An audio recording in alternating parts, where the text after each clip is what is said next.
네, 각 정당 대선 후보가 가려지면서 이번 주 여러 여론조사들이 쏟아졌습니다. 특징은 문재인, 안철수 두 후보가 양강 구도를 형성하고 있다는 점이겠죠. 정치부 김성진 기자와 함께 분석해 보겠습니다. 김 기자, 네. 요 며칠 사이에 문재인 후보 측, 안철수 후보 측 여러 말들을 주고받았는데 고운 말은 없었던 것 같아요. 주로 네거티브 아니었습니까? 네, 그렇습니다. 주 후반부터 네거티브 공격이 본격화됐는데 먼저 양측의 주요 공격 포인트부터 보시겠습니다. 네, 들어오시죠.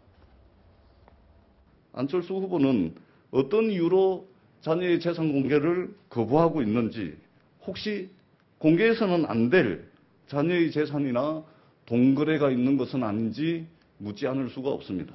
고용정보원은 문재인 아들의 이어링이 예뻐서 뽑았는가, 코너링이 좋아서 뽑았다는 우병우 아들의 사건과 다를 바가 없다. 양쪽 모두 자녀 문제를 꺼내들었군요. 네, 그렇습니다.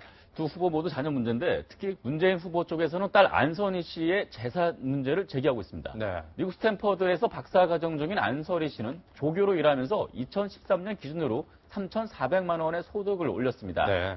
공직재산등록법상 독립생계 기준을 넘기 때문에 재산 공개 의무는 없습니다. 하지만 지금 캠프 쪽에서는 증여 등 또 다른 재산 증식이 있었던 거 아니냐, 불투명한 동거래가 있었던 거 아니냐는 의혹을 제기하고 있는 건데, 그런 상황이다 보니까 공개 의무는 없지만 공개해서 의혹을 해소할 필요도 있어 보입니다. 어찌됐건 의혹을 해소하라. 네, 그렇습니다. 반면 문재인 후보 측은 아들 문준용 씨의 취업 특혜 의혹이 쟁점입니다. 어제 문재인 캠프에서는 고용정보원이 2013년 감사에서 문준용 씨 문제도 포함해서 당시 함께 채용했던 14명을 다루면서 소명이 됐다고 밝혔습니다. 네. 하지만 바른정당 하태경 의원은 고용정보원 공식 답변이 아닌 개문서라고 반박에 나섰습니다. 또 문 씨 채용 당시 고용정보원장이었던 원장의 설명과도 다르고, 그리고 중복감사가 허용되지 않는다는 점에서 오히려 의혹은 더 커지고 있는 상황입니다. 네, 이렇게 공방이 계속되고 있는데 이 공방들을 표현하는 새로운 말들도 생겨나고 있더라고요. 네, 저도 처음 듣는 얘기들도 있고. 네, 그렇습니다. 인터넷상에는 상대 후보를 낙인 찍는 신조어들이 지금 속속 등장을 하고 있습니다. 볼까요? 네, 여러 얘기들이 있는데 평소에 들어보셨던 얘기도 있을 것이고 또 새로 나오는 얘기가 있을 텐데, 네. 지금 주로 전략적으로 상대방을 낙인 찍는 부분이 홍찍문 그리고 안찍박입니다. 그러니까 홍준표를 찍으면 문재인이 당선된다가 홍찍문, 그리고 네. 안철수를 찍으면 박지원이 상황된다가 안찍박입니다. 네. 이 부분은 두 진영에서 지금 중도 보수 표심을 잡기 위한 프레임입니다.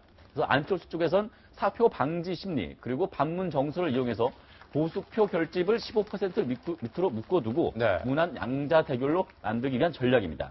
반면에 홍준표 지사 측에서는, 후보 측에서는 안철수 후보에 쏠리고 있는 보수표를 다시 돌리기 위한 전략으로 보수 반감이 큰 박지원 대표를 걸고 넘어지는 겁니다. 네, 이 후보들뿐만 아니라 지지자들도 또 공방을 벌이는 것 같아요. 주로 인터넷 상일 텐데 이 네티즌들도 새로운 신조어들을 만들어내는 모양이죠? 네, 그렇습니다.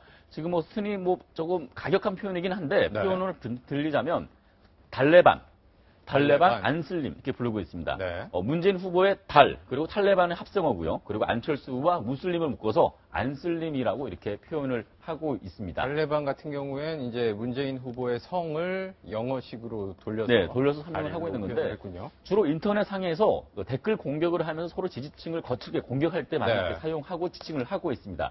하지만 정치적 목적을 위해서 특정 종교를 이렇게 거론하면서 상대방을 낙인 찍는 것은 적절하지 못하다는 지적도 나오고 있습니다. 특정 종교의 네. 극단주의를 얘기한 것일 테고요. 네.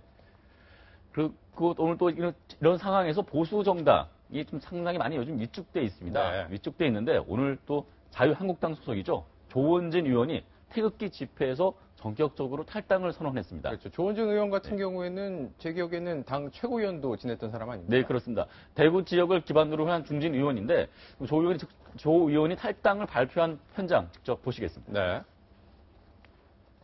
피눈물을 흘리면서 분노하고 계시고 아파하고 계시는데 어느 정당도 우리 여러분들의 마음을 담아내지 못했습니다. 저는 오늘부로 자유한국당을 탈당합니다. 네, 조원진 의원 탈당 발표가 즉시 팩스로 새누리당에 탈당계를 제출을 했습니다. 탈당계를 곧바로 제출했고, 네, 태극기, 즉 탄기국 측이 지금 최근에 창당한 새누리당에 입당하겠다, 그런 의사를 밝히고 있습니다. 네. 이로써 자유한국당의 의석수는 현재 93석에서 92석으로 줄어들게 됐습니다. 앞으로의 관심은 친박 진영의 집단 탈당의 신호탄이 될지인데요. 하지만 당장은 그럴 것 같지는 않습니다.